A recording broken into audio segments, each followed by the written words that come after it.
પોરબંદરના ઘેડ વિસ્તારમાં કરોડો રૂપિયાના ખર્ચે ચાલી રહેલી કેનાલ ઊંડી કરવાની કામગીરીમાં ગેરરીતિ થતી હોવાના આક્ષેપો ફરી એકવાર સામે આવ્યા છે। આ મામલે પોરબંદરના એક આગેવાને રાજ્યના મુખ્યમંત્રીને લેખિત રજૂઆત કરી અને કામગીરીના બિલો રોકી તપાસ કરવાની માંગ કરી છે। પોરબંદર જિલ્લાના ઘેડ પંથકમાં રાણાવાવ, કુતિયાણા સહિતના વિસ્તારોમાં કેનાલ ઊંડી કરવાની કામગીરી હાલ પ્રગતિમાં છે। આ કામગીરીમાં મુખ્ય એજન્સીના જવાબદાર લોકો વિદેશમાં હોવાનું તેમજ સ્થળ પર રાજકીય ઓથ ધરાવતા લોકો દ્વારા કામ કરાવવામાં આવતું હોવાના આક્ષેપો કરવામાં આવી રહ્યા છે।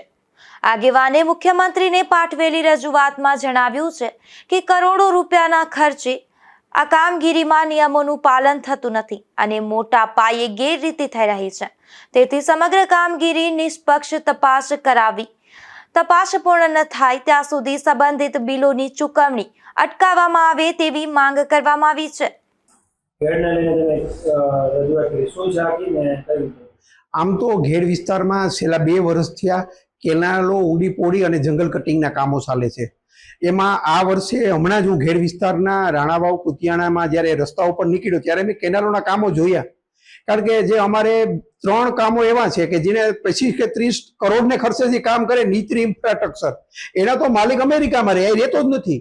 એની પેટામાં પેટા એટલે 10માં પેટા ને કામો આપી દીધા અને અમુક રાજકીય હોદ્દ ધરાવતા હોય, અમુક રાજકીય રીતે સરપંચોને સાંઠગાંઠ ધરાવતા હોય, એટલે કામોમાં જે ઊંડી પોડી કરવી જોઈએ, કેનાલો જે લિંક કેનાલો છે, ઓજત ભાદરની લિંક કેનાલો છે, એમાં પણ ક્યાંય ઊંડી પોડી થઈ નથી। ઘેડ વિસ્તારમાં એક એવું છે કે ના તળિયે પાણી આવી જાય ખારું, તો એ ઊંડી પોડી થવાની જ નથી, કારણ કે તળિયે પાણી છે।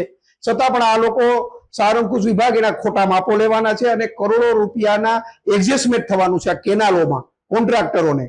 એટલા માટે થઈને મેં આ 8મી ફરિયાદ કરી છે।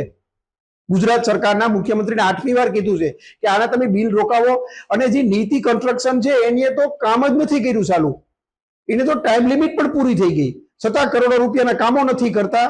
એટલા માટે જો ક્યાં તો એનો અમેરિકામાં રહેતો હોય, એની ગુજરાત સરકાર સાથે સાંઠગાંઠ હોય, બાકી એની ડિપોઝિટ જપ્ત કરી અને અન્ય જે એજન્સી છે એને કામો આપી દેવા જોઈએ। આજે અમારા ઘેડ વિસ્તારના નીતિ કન્સ્ટ્રક્શનના લગભગ 30 કરોડના કામો પેન્ડિંગ પડ્યા નથી કરતા કામ, કારણ કે પહેલા એની નીચા ભાવમાં નાખી દીધા અને પછી એડજસ્ટમેન્ટ ન થયું એટલે કામો નથી કરતા। આ માટે મેં વારંવાર આ 10મો પત્રો ગઈકાલે લખેલો છે। કેટલી અંદાજે કેટલી ખોદેલી હશે કે જે ખોદાણી નથી કેટલા વિસ્તારમાં? ઘેડ વિસ્તારમાં મોટા ભાગે રાણાવાવ, કુતિયાણા અને પોરબંદરના જે ઘેડ વિસ્તાર છે એમાં રાણાવાવ, કુતિયાણામાં જે છે એમાં 50% કેનાલો ખોદાણી અને 50% જે કેનાલો બાકી પણ છે। પણ જે ખોદાણી છે કેનાલો એમાં પણ ખોટા માપો થવાના છે, કારણ કે આમાં ચોમાસું આવી જાય અને પૂર આવશે અને ક્યાં એન્જિનિયર જઈને ઘેડમાંથી એને માપ કરશે?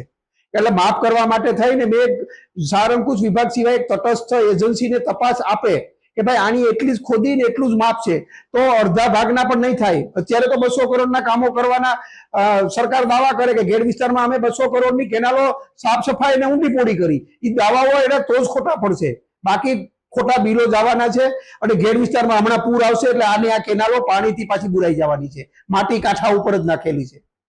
રજૂઆતમાં વધુમાં જણાવ્યું છે કે આ મુદ્દે અગાઉ પણ અનેક વખત રાજ્ય સરકાર સમક્ષ લેખિત રજૂઆતો કરવામાં આવી હોવા છતાં હજુ સુધી કોઈ અસરકારક કાર્યવાહી કરવામાં આવી નથી, જેના કારણે ફરી એકવાર મુખ્યમંત્રી સમક્ષ રજૂઆત કરી અને યોગ્ય તપાસ અને જવાબદાર લોકો સામે કાર્યવાહી કરવાની માંગ ઉઠાવવામાં આવી છે। નિપુલ પોપટ સાથે અશોક થાનકી, ગુજરાત ન્યૂઝ, પોરબંદર।